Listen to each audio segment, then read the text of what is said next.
နေ့ကျွမ်းအနဲ့ရပြီမိုးရွာနေတော့တတအပြင်မထွက်ရဘူးဗျာမမေဟင်းချက်တာကိုပဲထိုင်ကြည့်တော့မယ်ပြို့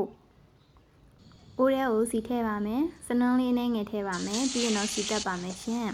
ဆိုရင်တော့စပလင်းလေးထည့်ပြီးတော့အထက်စီတက်ပါမယ်ရှင်။အားလေးစီတက်ပြီးဆိုရင်တော့ကြက်အသေးငယ်ကလေးကိုထည့်ပါမယ်။ပြီးရင်တော့ပစလာလေးနည်းနည်းအုပ်ပါမယ်။ဒီလေးထည့်မယ်ဆိုရင်တော့ဒီလေးထည့်ပြီးတော့အဖုံးလေးအုပ်ထားလိုက်ခဏလေးစီချက်ပါပြီ။ပြန်လာပြီဆိုရင်တော့ဟင်းလေးရပါပြီရှင်။ဟာကလေးကဗိုက်စားနေပြီလား။အော်ဟင်းချက်နေတာအနက်ရပြီတော့မိဖို့ကန်တဲ့ကိုစိုးဝင်လာပါတယ်။ပြီးရင်တော့စနေလေးထည့်ပါမယ်။ခဏလေးဒီကြောက်လေးထည့်ပါမယ်။အတာကျွမ်းငကြလေးနည်းနည်းထည့်ပါမယ်။စက်သားမုံနဲ့စက်သွင်းကြငယ်လေးပင်လေးနည်းနည်းတညထောင်းထားလေးအခုဆိုရင်တော့ပစံကြောင်းမပြီးကြဒီနေ့တွင်ဟင်းလေးရတော့စားဖို့အတွက်ဆင်သင့်ဖြစ်နေပါပြီရှင်အခုကတော့တတပြင်ထွက်မဲ့ချိန်ရောက်ပါပြီပြို့တတတော့တွေ့ခဲ့နေမှာရှူလိုက်ပန်းပါတယ်ခင်ဗျာကားဘိန်းလည်းမချမ်းပါဘူးလိုက်ပန်းပါတယ်ခင်ဗျာ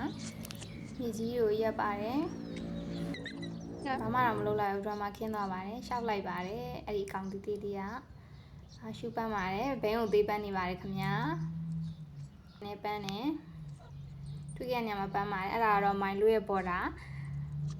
lucky လို့နာမည်ပေးထားပါတယ်အခုကတော့မိုင်လို့ပုတ်ပုတ်ပါပါမယ်အားလုံးပဲတတအိမ်ထဲဝင်ပြီ